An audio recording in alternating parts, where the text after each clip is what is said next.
Halo Sinekrip, balik lagi sama gue Rashid Hari. Yang kali ini gak mau ngomongin sebuah film nih. Kali ini yang mau gue bahas adalah sebuah series yang baru aja tamat tuh beberapa hari yang lalu. Belum ada seminggu sih seingat gue nih tamatnya. Yaitu sebuah series yang jadi series ke-11 dari Marvel Cinematic Universe alias MCU. Dan merupakan spin-off-nya WandaVision ya. WandaVision yang jadi series perdananya MCU tahun 2021 dulu. Yaitu ada Agatha All Along yang judulnya udah berubah berkali-kali ya. Sempet jadi Agatha House of Harkness, Agatha Coven of Chaos lah, terus jadi Agatha Darkhold Diaries, sekarang akhirnya rilis resmi sebagai Agatha All Along. Konon tuh bukan kebingungannya MCU ya judulnya ganti-ganti, tapi emang disengaja. Soalnya kan the nature of Agatha tuh emang seperti itu. Manipulatif, berubah-ubah, bisa liar banget. Nah, katanya judulnya tuh berubah-ubah karena seperti itu. Buat nipu penonton, buat ngecoh penonton. Gak tahu kalau emang di balik layarnya lagi kacau, gue gak tahu ya. Dan seperti yang udah lu tahu ya, ini ceritanya adalah soal karakter Agatha Harkness yang di WandaVision dulu itu jadi antagonis. Lumayan menarik lah idenya. Ini mirip-mirip kayak pada saat Marvel itu ngebikin Loki yang tadinya jadi villain di Thor, itu lama-lama mulai berubah jadi antihero. Nah, di sini Agatha juga sama, mulai digeser jadi antihero, mulai dikasih lihat sisi baiknya tuh gimana. Kalau alurnya sendiri nerusin ending WandaVision di mana si Agatha itu baru sadar kalau dalam beberapa waktu terakhir hidup dia itu ternyata dimanipulasi sama sihirnya Wanda, si Scarlet Witch. Jadi Agatha dibikin hidup dalam dunia hayalan di mana dia tuh jadi detektif yang lagi ngurus kasus pembunuhan. Ini menarik sih. Ini kayak ngelanjutin itu ya, keunikan khasnya WandaVision. Soalnya dulu WandaVision kan viral banget, rame banget karena storytellingnya unik tuh. Dibikin seolah-olah dia adalah sitkom dari berbagai era di Amrik tuh, dari tahun 50-an, 60-an sampai 90-an. Nah, kalau Agatha ini episode pertamanya doang sebenarnya sih. Itu dibikin seolah-olah jadi kayak series detektif. Dan setelah berhasil kabur dari pengaruh sihirnya Wanda, itulah Agatha ini yang kehilangan kekuatan dia ya. Kalau lu ingat di ending WandaVision, ketemu sama seorang pemuda tanpa nama. Nama si pemuda ini awalnya nggak di-reveal. Soalnya tiap dia mau nyebut nama dia sendiri, mulutnya itu ketutupan sama sebuah segel sihir yang bentuknya mirip sama huruf M. Yang as always langsung bikin orang-orang berteori, wah ini ada Mephisto. Dari zaman kapan anjir? Dari zaman WandaVision ya? Dari zaman series pertamanya MCU itu udah langsung semua orang berteori ini sebenarnya antagonisnya adalah Mephisto. Termasuk di sini lagi-lagi isu Mephisto itu beredar. Tapi langsung aja gue bocorin biar lo nggak nunggu-nunggu ya.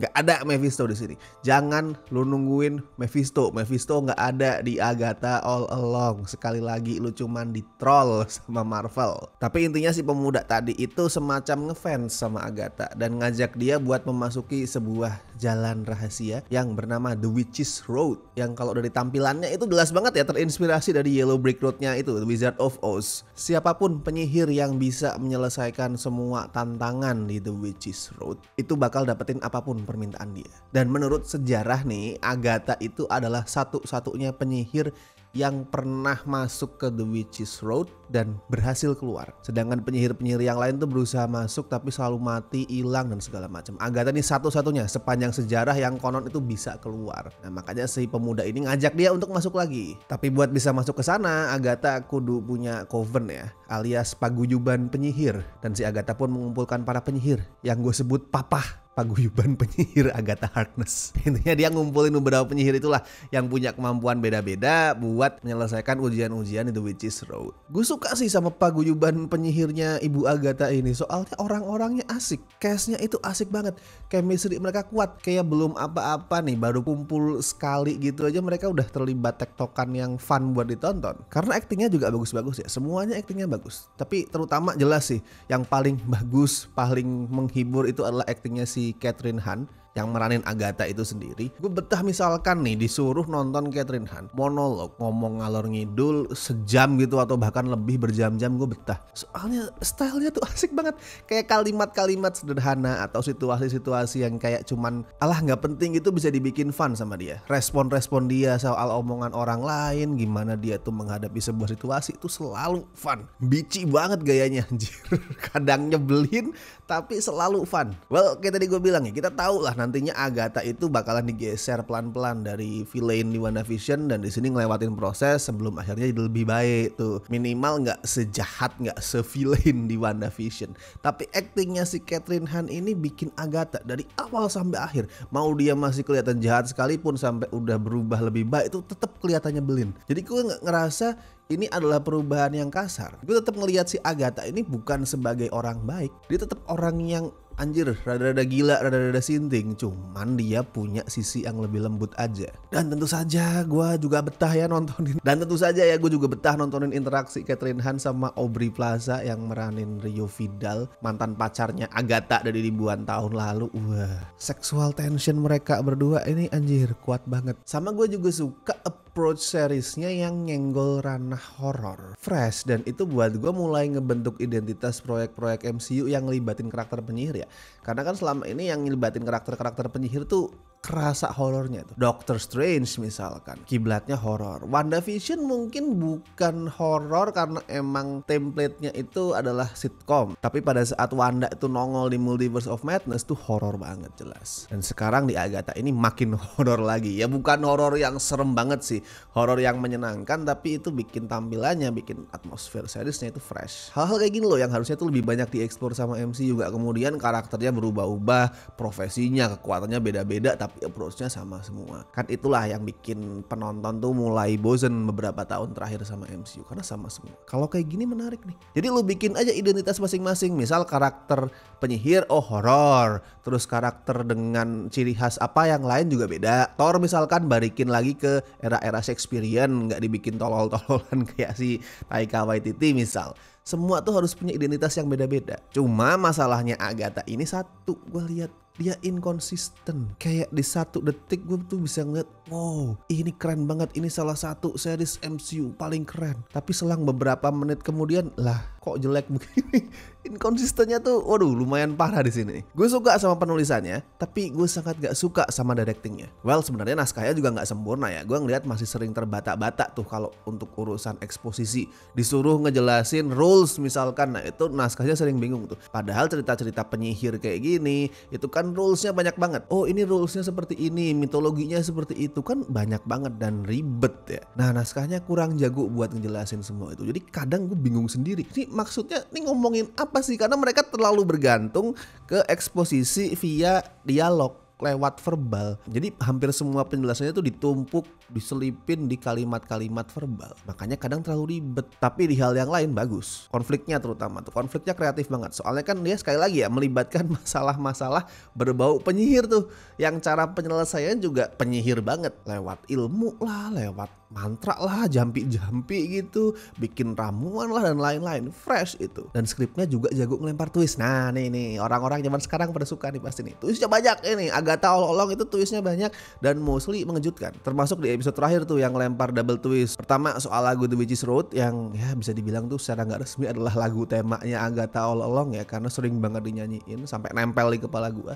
Sama yang kedua ya soal The Whole Journey yang karakternya lewatin. Itu gue suka double twistnya di episode terakhir. Soalnya bukan asal mengejutkan, gak sebatas wah yang penting penonton kaget, yang penting nge-twist, enggak, tapi juga ngasih deeper meaning, makna yang lebih dalam ke proses karakter-karakternya. Gue suka part itu di episode terakhirnya. Tapi masterpiece dari Agatha All Along jelas buat gue episode 7 yang ngasih fokus ke karakter Lilian si peramal. Peak storytelling lah buat gue. Teknik berceritanya tuh kreatif, dia juga berhasil ngejawab pertanyaan di episode-episode sebelumnya. Build up-nya intens banget dan yang penting punya dampak emosi. Lengkap semuanya ada di episode 7 itu. Nah, tapi itu tadi masalahnya adalah di directing.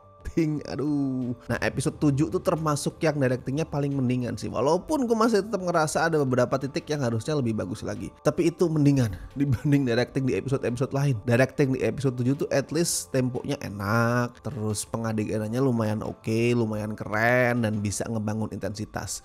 Punya semua itu minimal di episode 7. Tapi sisanya meh. Directing di episode yang lain aduh.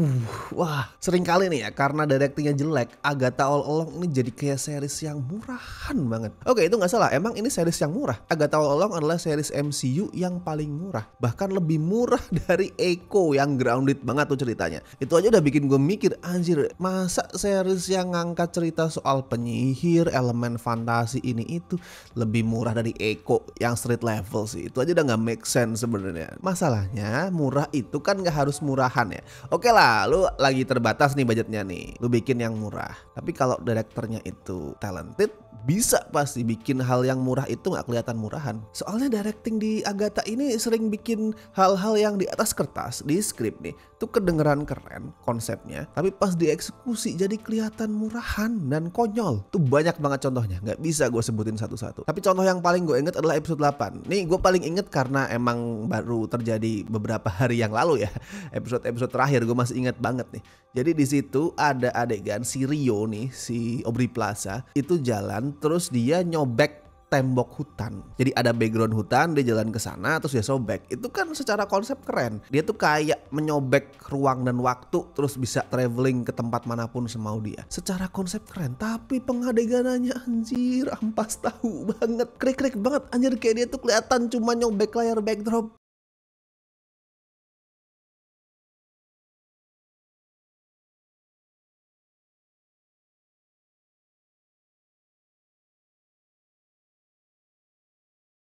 Come on, ini Marvel, this is Marvel Cinematic Universe. Ini Marvel Studios yang walaupun sekarang tuh udah menurun dari kualitasnya lah, dari pendapatannya, tetap mereka itu salah satu franchise paling gede, duitnya tetap banyak, semurah-murahnya MCU tuh tetap banyak duit. Ya kalau skor buat Agatha All Along jadinya cukup gue kasih 6,5 dari 10 lah. Masih sangat worthy buat ditonton kalau dari konsep ini kreatif, ini fresh. Jadi silakan lah kalau lu masih ragu-ragu, saran gue tetap kasih kesempatan, tapi dengan kesadaran itu tadi. Sadarlah kalau nanti lu akan menemukan banyak bad directing di sini, tapi minimal ceritanya menarik, ceritanya lumayan kreatif. Jadi silahkan ditonton. Dan buat yang udah nonton juga bisa bagiin komentar lu, review lu di kolom komentar.